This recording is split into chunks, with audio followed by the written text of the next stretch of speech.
Às vezes, eles parecem folhas, mas sem caule ou tronco, nem raízes. Podem parecer serem feitos de pedra. Podem ser perfeitamente redondos. Podem se espraiar em veios. Podem parecer uma casa para gnomos ou taças e copos minúsculos. Podem ficar suspensos como a barba enorme de um mago. Ou podem nascer sobre uma folha de árvore e viver apenas o tempo curto que aquela folha oferece, enquanto ela ainda está viva.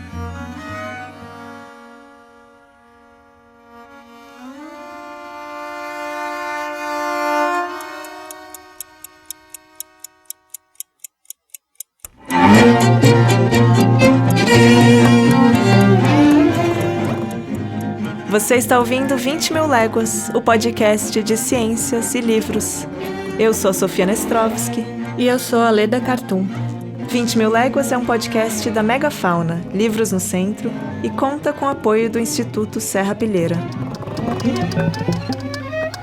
Esse é um podcast que lê os cientistas como escritores. E nessa segunda temporada, a gente está no final do século XVIII, na Prússia, com um dos maiores naturalistas da sua época, mas que agora, nesse momento, ainda é um adolescente e não faz ideia de que um dia ele vai fazer grandes viagens pela América do Sul e ser conhecido pelas suas aventuras. Ele se chama Alexander von Humboldt.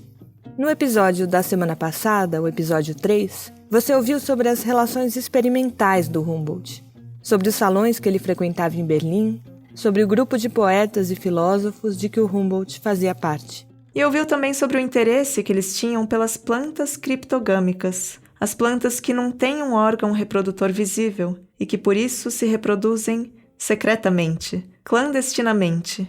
O episódio falou de como Humboldt estava interessado em olhar para o mundo para entender melhor a si mesmo. Então, agora a gente segue nessa história. Se na semana passada você ouviu a gente contar como Humboldt buscava ter relacionamentos diferentes, ou a gente podia dizer experimentais, agora a gente completa esse raciocínio e mostra o que o mundo dos líquens, que eram considerados plantas naquele momento, o que o mundo dos líquens tem a dizer sobre as maneiras de se relacionar. Você vai olhar bem de perto para os líquens, para escutar o que eles têm para falar sobre nós. O Humboldt se interessava tanto pelos líquens que, quando ele trabalhou nas minas de Freiberg, chegou a montar uma hortinha subterrânea de plantas e de líquens no escuro de uma caverna que só recebesse a luz da sua lanterna de mineiro. Ele começou a se interessar, quando ele descia nas minas, por esses seres subterrâneos que ele via crescer pelas paredes de pedra. E ele queria entender por que eram quase todos brancos, diferente dos líquens idênticos no formato, mas bem verdes, que ele encontrava do lado de fora. Um tanto depois disso, quando ele visitou as cavernas da América do Sul, já na viagem que ele fez, de que a gente vai contar um pouco mais para frente, o Humboldt chegou a chamar esses líquens pálidos que ele encontrava no fundo da caverna de fantasmas banidos da superfície da Terra. Mas antes de viajar, o primeiro livro que o Humboldt publicou foi justamente sobre os líquens, Flora Freibergensis Specimen, escrito inteirinho em latim. A questão sobre a coloração dos líquens tem a ver com a fotossíntese, um fenômeno que tinha acabado de ser desvendado naquele momento.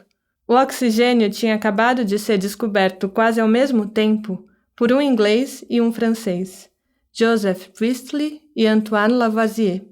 E com essa descoberta, a teoria que estava em vigor naquela época, do chamado flogisto, era desbancada de uma vez por todas. Esse tal de flogisto era considerado uma substância que existe dentro de todo material que é inflamável. É uma substância que se consome completamente durante a queima, e o que resta então é um material deflogisticado, ou seja, as cinzas. Mas esse era o nome dado também ao material responsável pela ferrugem dos metais. É como se o flogisto fosse escapando aos poucos de um metal que é corroído pelo tempo. E os animais e as plantas também estariam queimando o flogisto quando expiram o ar.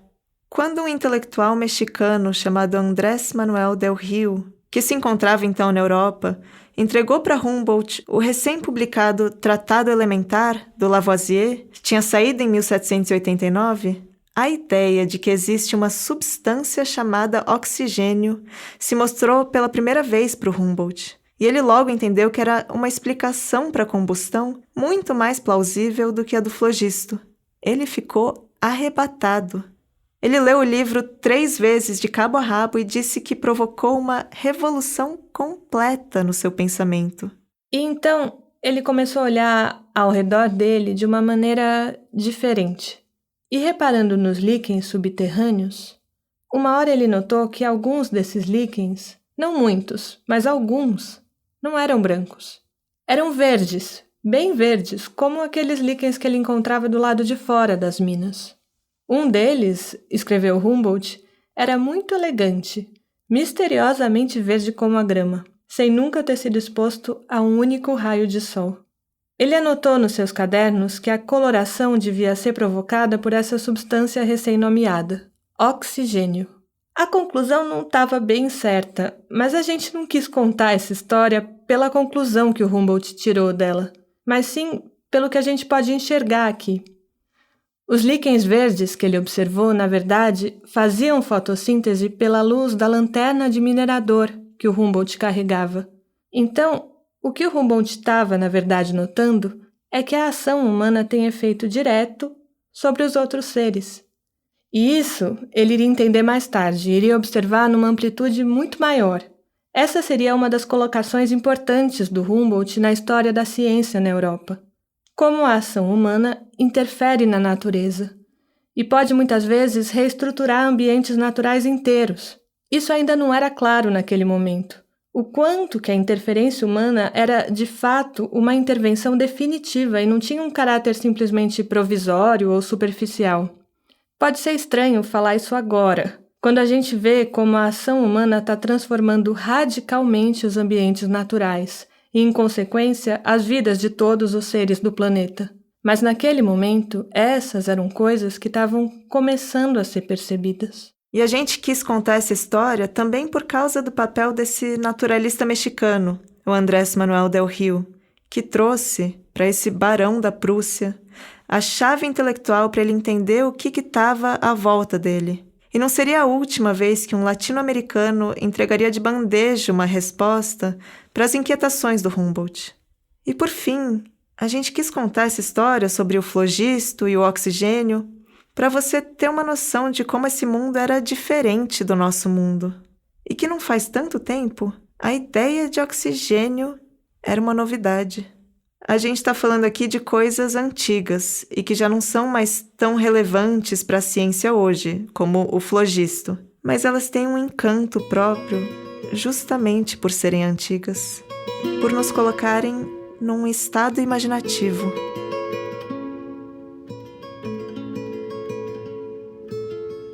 No âmbito das ideias gerais sobre a natureza, o homem tem a necessidade de escapar, de tempos em tempos, do círculo das opiniões modernas fortemente dogmatizadas e submergir na zona livre, criativa das ideias mais antigas.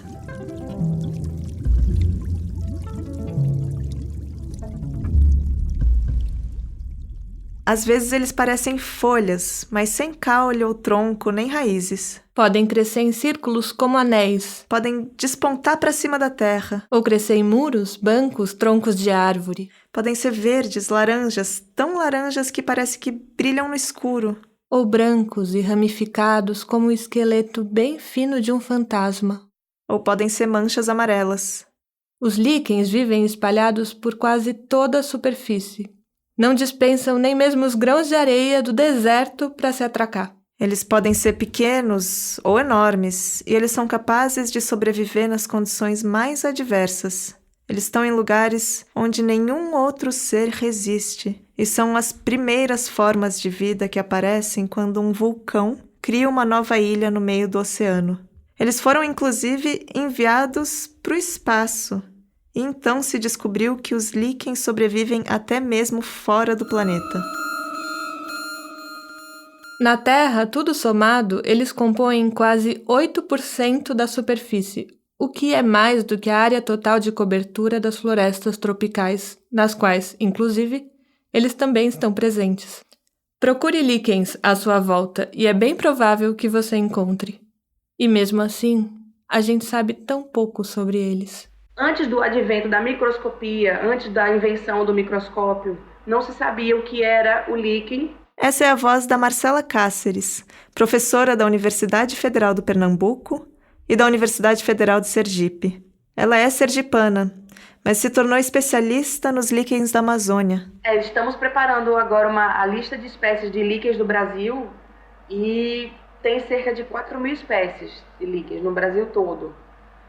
Em Sergipe, quando eu comecei os meus estudos aqui, só tinham sido registradas cerca de 100 espécies, 150, e nós já estamos com quase 1.000 conhecidas, e é o menor estado do Brasil. Então, realmente falta estudo, falta gente para ir para o campo, então é uma área nova. A Marcela trabalha com a taxonomia dos fungos Ascomycota liquenizados, ou que a gente chama simplesmente de líquens. Quando se pôde ver microscopicamente, viu-se que dentro daquela estrutura, que a gente pensava que era um pequeno arbusto ou uma folhinha, tinha um fungo e uma alga. O Humboldt, no século XVIII, não tinha como ver o que acontecia microscopicamente ali naquele ser que estava diante dele. Mas a Marcela pode olhar para os líquens pela lente de um microscópio. Um microscópio que pode aumentar até 100 vezes o tamanho original do que ela observa. Ela pode olhar para o líquen sabendo que... Uma definição básica dos líquens é que eles são fungos que se uniram a algas ou cianobactérias, ou até mesmo as duas ao mesmo tempo, que são organismos que fazem fotossíntese. Aqui você já pode entender, então, que o líquen não é uma coisa só. Ele é, pelo menos, duas coisas. Duas coisas que se juntaram e que vivem em simbiose.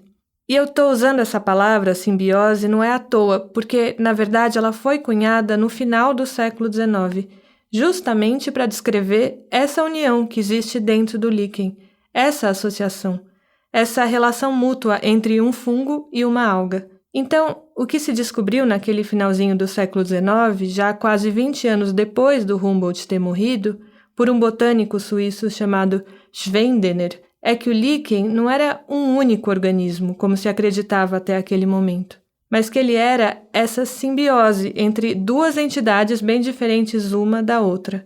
Dentro do líquen, existe um fungo e uma alga que vivem juntos e que se ajudam. O fungo oferece, segundo Schwendener, a proteção física e vai adquirir os nutrientes para ele mesmo e para a alga. Já a alga seria aquela que faz a fotossíntese, que coleta a luz e o dióxido de carbono para fazer os açúcares que fornecem energia. E essas duas entidades, o fungo e a alga, crescem juntos no corpo visível dessa coisa que a gente olha e que parece única, parece um corpo só, o líquen. O fungo e a alga construíram uma só vida, uma vida possível, que em muitos casos seria impossível para cada um deles sozinho. E é graças a essa união, então, que os líquens conseguem sobreviver em lugares tão inóspitos.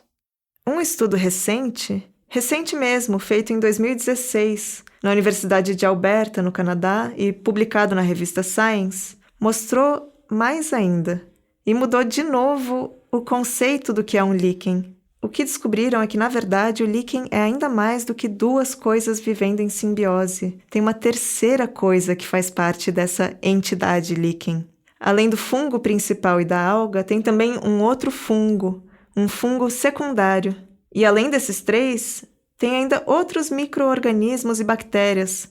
Ou seja, a simbiose cresceu, a associação é maior. Quando a gente fala de um líquen, como se ele fosse um indivíduo de uma espécie, uma coisa só, a gente está, na verdade, falando de um sistema, de um mini ecossistema inteiro. Estudos mais atuais consideram estes líquens como um mini ecossistema, uma mini comunidade. É interessante pensar nisso de um mini ecossistema, uma mini comunidade, porque aí a gente pode aprender uma primeira coisa a partir da observação dos líquens, que é 1 mais 1 não é igual a 2, e 1 mais 1 mais 1 não é igual a 3. 1 mais 1 mais 1 é igual a 1, pelo menos nessa operação. Um fungo mais uma alga mais um fungo secundário é igual a um líquen. Mas, por exemplo, estudando o fungo da associação e a alga separadamente, que em laboratório eles podem ser isolados, desde que você forneça uma fonte de nutrientes para aquele fungo, né, no laboratório, e eles nunca têm a mesma atividade. Por exemplo, alguns fungos que produzem substâncias químicas como líquen, né, na natureza, eles não vão produzir as mesmas ou produzem até outras diferentes quando eles estão sem o efeito da alga. Isso significa que essa relação de simbiose, ou a relação entre eles, é bastante estreita, bastante íntima. E essa associação não é simplesmente uma soma das partes. Quando esses seres se associam em simbiose, acontece uma troca maior. Porque se você olhar para as partes dessa equação, para o fungo que compõe o líquen ou para a alga, não vai dar para imaginar o que vai ser a fusão dessas partes, porque essa fusão cria uma entidade totalmente diferente. É como quando o hidrogênio e o oxigênio se juntam e criam a água. Quando você olha só para o hidrogênio ou só para o oxigênio, você não está olhando para uma pequena água. Não dá para antecipar o que vai acontecer quando eles se juntarem, até que eles se juntem e criem algo novo nessa junção. E assim também com o líquen. O líquen é um ser que é muitos seres ao mesmo tempo. Ele é um ser cosmopolita.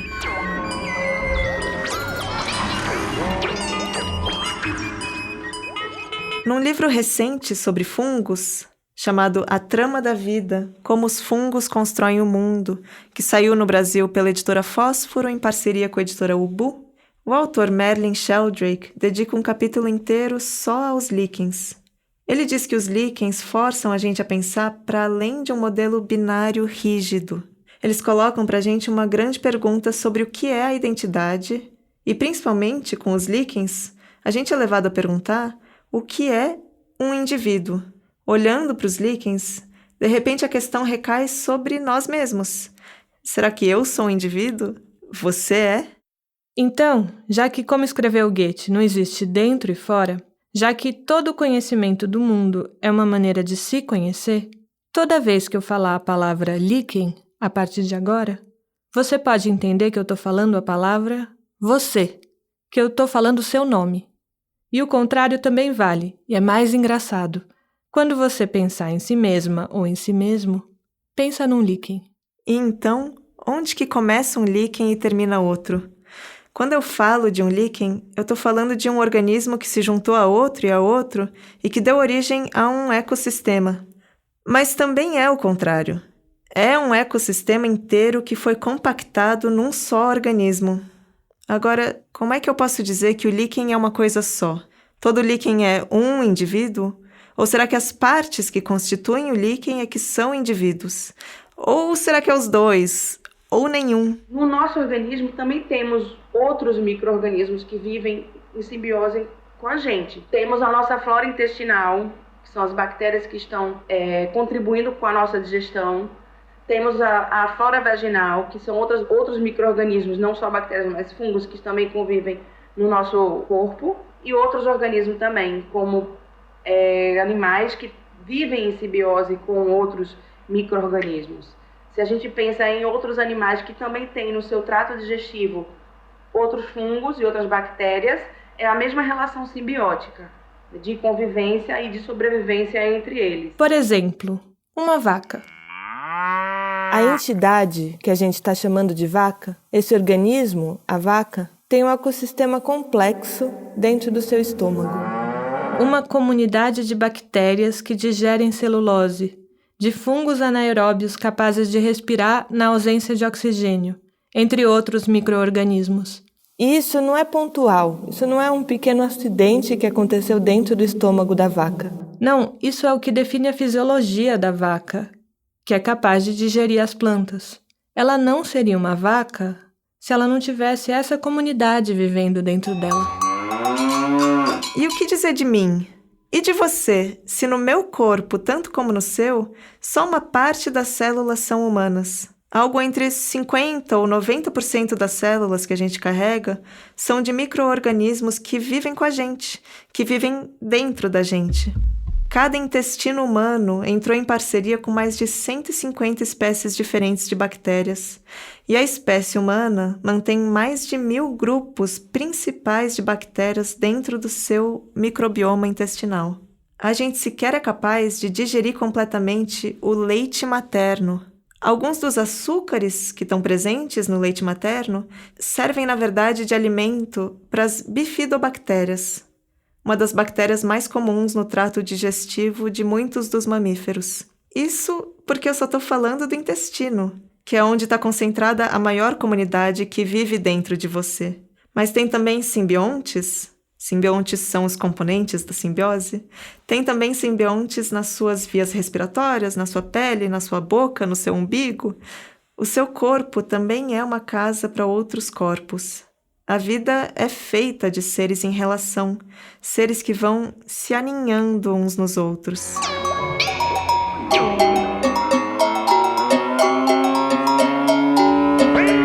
A vida não se desenvolve somente na terra, na água e no ar. Ela invade ainda até as mais variadas partes internas dos animais. Existem animálculos no sangue da rã e no do salmão. Os humores do olho dos peixes são frequentemente preenchidos de uma espécie de verme armado com ventosas. O mesmo naturalista que descobriu isso descobriu também, nas guelras de um peixe, um singular animálculo duplo, munido de 2 cabeças e de 2 extremidades caudais, de maneira que o seu desenvolvimento completo se opera em 2 direções cruzadas. Esse trecho que você acabou de ouvir é do próprio Humboldt. No livro que ele escreveu quando ele já estava velho, um livro chamado Cosmos, quando ele estava pensando sobre todas as formas de vida que se espalham pelo mundo. O Humboldt começou a vida dele experimentando novas formas de viver a vida, formas que fugissem do convencional, que não se restringissem a um círculo estreito, mas que pudessem ir por muitos caminhos diferentes, muitos caminhos extremos, cheios de novidade. Foi isso que ele começou a descobrir nos salões da Henriette Hertz, quando a vida começou a se tornar mais possível, quando as possibilidades da vida, de como viver a vida, começaram a crescer, a se multiplicar. E daí em diante, o Humboldt esteve sempre buscando conhecer novas formas de vida, desde os salões experimentais da Henriette Hertz em Berlim, até muito lá embaixo, dentro da terra, lá onde os líquens quase não têm cor, e lá muito no alto, onde os líquens também quase não têm cor. E entre o alto e o baixo, também no meio, nas florestas e nas estepes, onde os líquens têm todo tipo de cor e todo tipo de forma, crostosos, folhosos, fruticosos. O Humboldt estava olhando para tudo isso. E ele nunca via uma só coisa, uma só forma. Ele estava lembrando de uma para pensar na outra. Um filósofo e antropólogo inglês que morreu em 1980, o Gregory Bateson, pergunta: o que é uma mão? Olha para sua mão agora. O que é que você está vendo? São 5 dedos. Ou então ele pergunta: poderíamos dizer que a sua mão é feita de 4 relações entre pares de dedos? Olhar para os líquens é um jeito de fazer perguntas parecidas com essa. Eles nos colocam para pensar nas relações. E é com o olhar voltado para as relações que a gente conduz essa temporada do 20.000 Léguas. Porque, afinal, foi isso que o Humboldt fez também. A maneira dele viajando pelo mundo e comparando as partes do mundo. A pergunta dessa temporada, ela não gira em torno de quem foi o Humboldt. Até porque essa pergunta, quem foi, quem é uma pessoa, essa pergunta me deixa um pouco desconfortável. A não ser que a gente se dê por satisfeito com uma resposta bem enciclopédica. Dizer que a pessoa nasceu em tal dia, em determinado lugar, e que ela deixou tal obra, e então ela morreu em tal dia, em tal lugar. A não ser que a gente aceite isso como uma resposta válida para dizer quem foi uma pessoa que um dia existiu, tem algo de desconfortável que surge com essa pergunta. Aqui, a gente não vai tentar responder essa pergunta e nem mesmo fazer. Mas agora, pensar em quais redes de relações o Humboldt teve envolvido, quais relações ele fez e quais relações ele nos suscita a fazer agora, seja com os líquens, com a mineração, com a poesia do romantismo alemão e daqui em diante com a floresta, com as águas vivas do Oceano Atlântico, com o pensamento hispano-americano, com a arqueologia, com as formigas e com as montanhas, com a água dos rios e as correntes elétricas que atravessam os nossos corpos. Isso sim é com olhar para o espaço entre os 5 dedos das mãos que a gente vai seguir. Um espaço que com certeza não é vazio.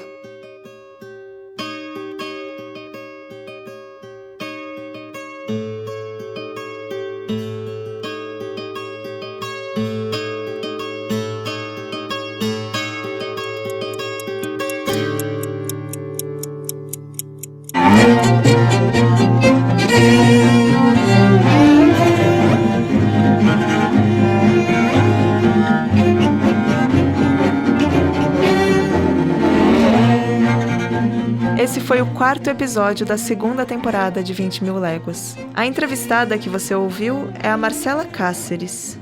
Se você gosta do 20 Mil Léguas, ajude ele a continuar existindo. Você pode apoiar o projeto para que a gente siga produzindo podcast de ciências e livros. Para saber mais e para ver as recompensas da nossa campanha de financiamento coletivo, entre no catarse.me/20 mil léguas, por extenso e tudo junto. Se você não puder nos ajudar nesse financiamento, saiba que só de escutar esse episódio, de indicar o 20 Mil Léguas para outras pessoas ou nos deixar uma avaliação positiva, você já está ajudando. E para saber mais sobre os assuntos de cada um dos episódios, assine a nossa newsletter no site da Livraria Megafauna.